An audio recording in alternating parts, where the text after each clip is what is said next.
Yes Sajida, ഇതിൽ 60-ലധികം പേർ ലൈംഗികമായി പീഡിപ്പിച്ചു എന്നാണല്ലോ പെൺകുട്ടിയുടെ വെളിപ്പെടുത്തൽ. ഇതിൽ പലരുടെയും പേരുവിവരങ്ങൾ ഈ പെൺകുട്ടി തന്നെ പോലീസിന് കൈമാറിയിട്ടില്ലേ?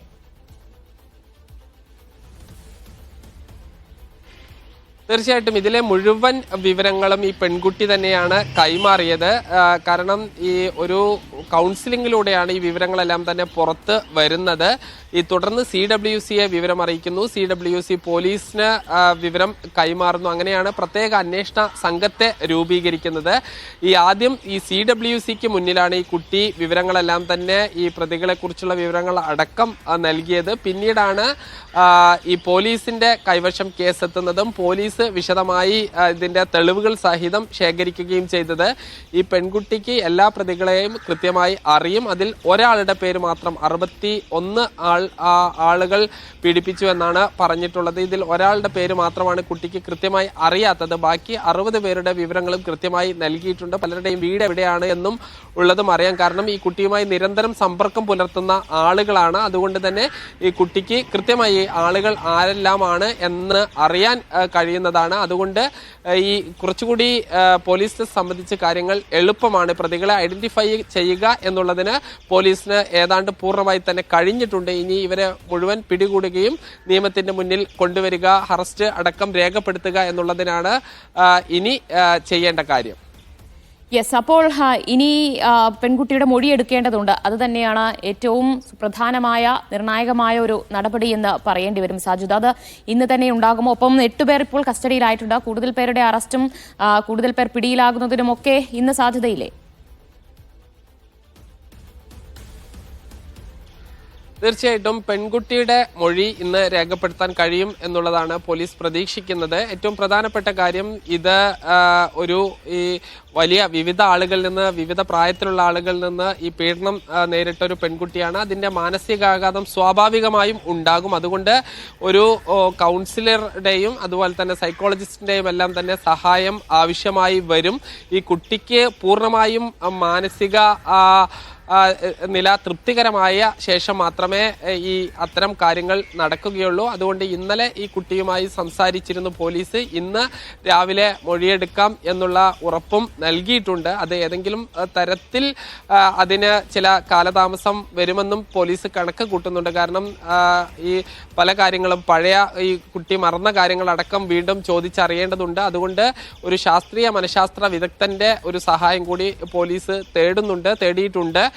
അതിന്റെ അടിസ്ഥാനത്തിലായിരിക്കും ഉണ്ടാവുക. ഇനിയുള്ള അറസ്റ്റ് എന്നുള്ളത് ഈ പെൺകുട്ടി ഈ പ്രതികളെ തിരിച്ചറിയുക എന്നുള്ളത് വളരെ പ്രധാനപ്പെട്ടതാണ്.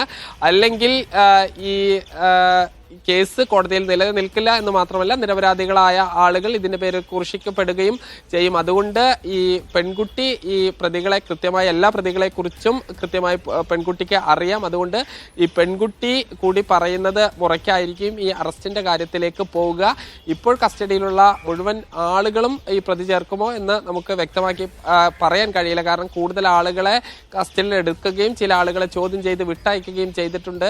നിലവിൽ ഏതാണ്ട് ആ പെൺകുട്ടിയുടെ സമപ്രായക്കാരായ ഈ 8 പേരാണ്. 61 പേർ ലൈംഗിക പീഡനത്തിനിരയാക്കി എന്നാണ് ഈ പെൺകുട്ടിയുടെ മൊഴി. അപ്പോൾ നമ്മുടെ സംസ്ഥാനത്ത് തന്നെ അല്ലെങ്കിൽ സംസ്ഥാനത്തിന് പുറത്ത് തന്നെ പ്രതികൾ ഉണ്ടായേക്കാം. ആ രീതിയിൽ ഒരു വലിയൊരു തെരച്ചിലും അന്വേഷണവും തന്നെയാണ് പോലീസ് നടത്തിക്കൊണ്ടിരിക്കുന്നത്.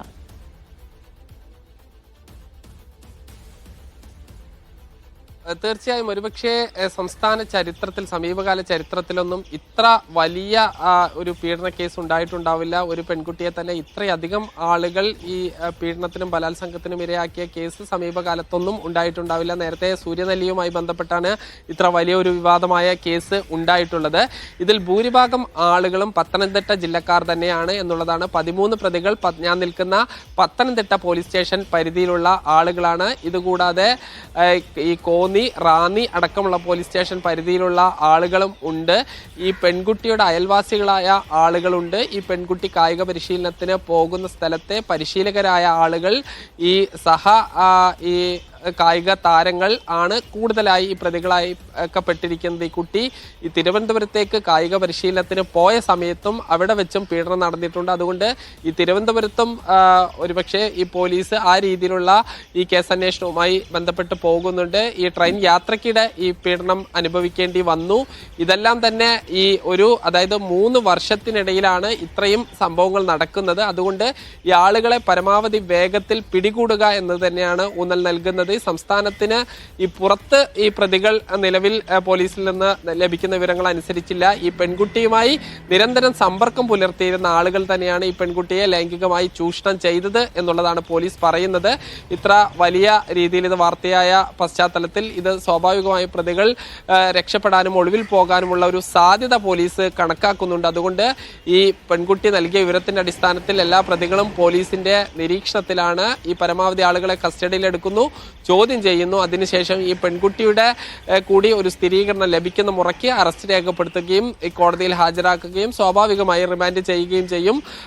ഈ പെൺകുട്ടി പ്രായപൂർത്തിയാകുന്നതിന് മുൻപാണ് ഈ പീഡനങ്ങൾ നടന്നത്. അതുകൊണ്ട് ഈ ബലാത്സംഗം മാത്രമല്ല പോക്സോ വകുപ്പ് കൂടി ചുമത്തിയാണ് എല്ലാ അറസ്റ്റുകളും ഉണ്ടാവുക. യെസ്, കൂടുതൽ അറസ്റ്റ് ഇന്നുണ്ടാകുമെന്നത് ഉറപ്പ് തന്നെയാണ്. 61 പേർ കൃത്യമായി കണക്കുകൾ അല്ലെങ്കിൽ പേര് വിവരങ്ങൾ സഹിതം തന്നെ ഈ പെൺകുട്ടി CWCക്ക് മൊഴി നൽകിയിട്ടുണ്ട് എന്നതാണ്. അപ്പോൾ 61 പേർക്കായി വല വിരിച്ചിരിക്കുകയാണ്, അന്വേഷണം ഊർജിതമാക്കിയിരിക്കുകയാണ് പോലീസ്. ഇന്ന് തന്നെ ഒരുപക്ഷെ പെൺകുട്ടിയുടെ മൊഴിയെടുത്തേക്കും. പെൺകുട്ടിയുടെ മൊഴിയിൽ നിന്ന് കൂടുതൽ വിവരങ്ങൾ പുറത്തുവരുമെന്നാണ് അറിയുന്നത്. അതോടൊപ്പം തന്നെ അച്ഛൻ്റെ ഫോണും കസ്റ്റഡിയിലെടുത്തിട്ടുണ്ട്. ഈ ഫോൺ വഴിയാണ് പ്രതികൾ പെൺകുട്ടിയുമായി ബന്ധം സ്ഥാപിച്ചത് എന്നാണ് പോലീസ് കരുതുന്നത്. അപ്പോൾ ആ ഫോൺ വഴി തന്നെ കൂടുതൽ വിവരങ്ങൾ എന്തായാലും വ്യക്തമാകുമെന്ന് പോലീസ് പറയുന്നുണ്ട്.